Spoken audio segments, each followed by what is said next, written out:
Gathering speed. Ongoing survey and excavation at sites across the western and eastern deserts is revealing a pattern of close interaction between desert and valley peoples in prehistory. Rather unexpectedly, the semi-nomadic cattle herders who roamed across the prehistoric savanna seem to have been more advanced than their valley-dwelling contemporaries. But in a lesson for our own times, their vibrant way of life was made extinct by environmental change. Beginning in about 5000 BC, the climate of northeast Africa began to undergo a marked shift. The once predictable summer rains that for millennia had provided cattle herders with seasonal pasture became steadily less reliable. Over a period of a few centuries, the rain belt moved progressively southwards towards the rains, when they fall at all, do so over the highlands of Ethiopia. The savannas to the east and west of the Nile began to dry out and turn to desert. And after little more than a few generations, the desiccated land had ceased to be able to support thirsty herds of cattle. For the herders, the alternative to starvation was migration to the only permanent water source in the region, the Nile Valley. Here, the earliest settled communities on the edge of the floodplain were established in the early 5th millennium BC, broadly contemporary with the megalith builders of Napta Playa. Like the cattle herders, the valley dwellers also practiced agriculture, but in contrast to the seasonality of rainfall in the arid regions, the regime of the Nile made it possible to grow crops year-round. This would have given the valley dwellers the incentive and the wherewithal to occupy their villages on a permanent basis. The way of life they developed is known to Egyptologists as the Badawin culture, after the site of El Badari, where it was first recorded. The local vicinity was ideally suited to early habitation, with the juxtaposition of different ecosystems, floodplain and savanna, and excellent links to a wider hinterland. Desert routes led westwards to the oases, while a major wadi ran eastwards to the Red Sea coast, and it was through these contacts that the Badarian way of life was strongly influenced by early desert cultures. One such influence, an interest in personal adornment, stayed with the ancient Egyptians throughout their history. Another was the gradual stratification of society into leaders and followers, a small ruling class, and a larger group of subjects, which owed much to the challenging lifestyle faced by pastoral semi-nomads. These external stimuli and internal dynamics began to transform Badarian society. Over many centuries, gradual changes took root and began to accelerate. The rich grew richer and began to act as patrons to a new class of specialist craftsmen. They, in turn, developed new technologies and new products to satisfy their patrons' ever more sophisticated tastes. The introduction of restricted access to prestige goods and materials further reinforced the power and status of the wealthiest in society. The process of social transformation, once started, could not be stopped. Culturally, economically, and politically, prehistoric society became increasingly complex. Egypt was set on a course towards statehood. The final drying out of the deserts around 3600 BC must have injected further momentum into this process. A sudden increase in population may have led to greater competition for scarce resources, encouraging the development of walled towns. More mouths to feed would also have stimulated more productive agriculture. Urbanization and the intensification of farming were responses to social change, but also a stimulus to further change. Under such conditions, communities in Upper Egypt began to coalesce into three regional groupings, each probably ruled by a hereditary monarch. Strategic factors helped to explain the early dominance of these three prehistoric kingdoms. One was centered on the town of Geni, a site where the floodplain narrowed, allowing control of river traffic, and where trade routes from Nubia and the Saharan oasis met the Nile Valley.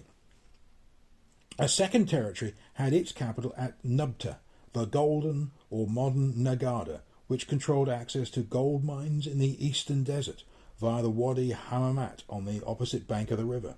A third kingdom had grown up around the settlement of Nekhen,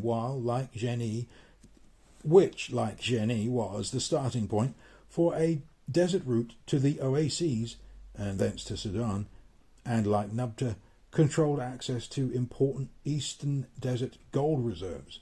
In this case, the more southerly deposits were via a wadi directly opposite the town. The rulers of these three territories did what all aspiring leaders do. They sought to demonstrate and enhance their authority by political, ideological, and economic means. Their unquenchable thirst for rare and valuable objects, whether gold and precious stones from the deserts of Egypt, or exotic imports from far-off lands, such as olive oil from the Near East and lapis lazuli from Afghanistan, stimulated internal and external trade. The authority to remove such items permanently from circulation was a particularly powerful statement of wealth and privilege, so the burials of the elite became increasingly elaborate and richly furnished, building upon a tradition of grave goods that stretched back to Badarian times. The appearance in all three territories of special burial grounds set aside for the local ruling class is a sure sign of strongly hierarchical societies. With three kingdoms vying for dominance, the inevitable clash was not long in coming. The precise train of events is hazy, for this was an era before written texts. However, by comparing the size and magnificence of tombs in the three localities, we can get some indication of who was winning the battle for supremacy. Certainly the burials at Nekhen and Abju outstripped their counterparts at Nubta. The latter reverence shown to Nekhen and Abdu by Nama and his successors, in contrast to their relative lack of interest in Nubta, points in the same direction. An intriguing recent discovery, once again in the western desert, may even record the moment at which Geni eclipsed its southern neighbour. The desert between Abju and Nubta is crisscrossed by tracks, many of which have been in use for thousands of years. Unusually, these overland paths offered a quicker, more direct route than the river, because of the wide bend the Nile describes at this point in its course. Next to the principal route between Abju and Nubta, a rock-cut tableau seems to record a victory by the prehistoric ruler of Geni, perhaps against his rival. Winning control of the desert routes would certainly have given Geni a decisive strategic advantage, allowing it to outflank its neighbour and cut it off from access to trade with areas further south. It can be no coincidence that at exactly the same period, a ruler of Geni built the largest tomb of its time anywhere in Egypt, in the elite cemetery at Abju. It was designed to resemble a miniature palace, and its unparalleled size and contents, which included an ivory sceptre and a cellar of the finest imported wine, mark it out as a true kingly burial. Furthermore, its owner was clearly a ruler whose economic influence spread far beyond his Nile Valley homeland.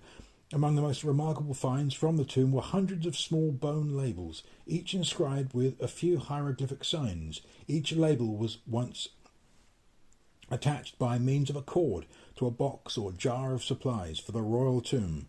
The inscriptions record the quantity, nature, provenance, or ownership of the contents, demonstrating from the very dawn of writing of the ancient Egyptians' predilection for record-keeping. Not only are these labels the earliest Egyptian writing yet discovered, but the places they mention as the source of commodities include the shrine of Jebaut and the town of Bast, modern Tel Basta, in the Nile Delta, hundreds of miles north of Abju. The ruler of Geni who built this impressive sepulchre was well on the way to becoming the king of all Egypt. One monarch ruling from Geni who with control over the delta, another based at Nekhen with access to sub-Saharan trade, there were now just two players left in the game. Frustratingly, there is virtually no evidence for the last phase of the struggle, but the preponderance of martial motifs on decorated ceremonial objects from the period and the construction at Nubta and Nekhen of massive town walls strongly suggest that military conflict was involved. So does the incidence of cranial injuries among the late pre-dynastic population of Nekhen. The final result was certainly clear-cut. When the dust settled, it was the kings of Geni who claimed victory. Their control of two-thirds of the country, combined with access to seaports and to the lucrative trade with the Near East, including Syria, Lebanon, Israel and Palestine, proved decisive. Around 2950 BC, after nearly 200 years of competition and conflict, a ruler of Geni assumed the kingship of a united Egypt, the man known to us as Nama.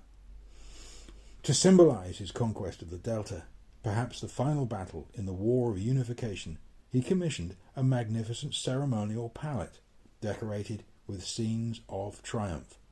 In a gesture of homage to his erstwhile rivals, or perhaps to rub salt into their wounds, he dedicated the object in the temple at Nekhen, where it lay until its retrieval from the mud 4,850 years later.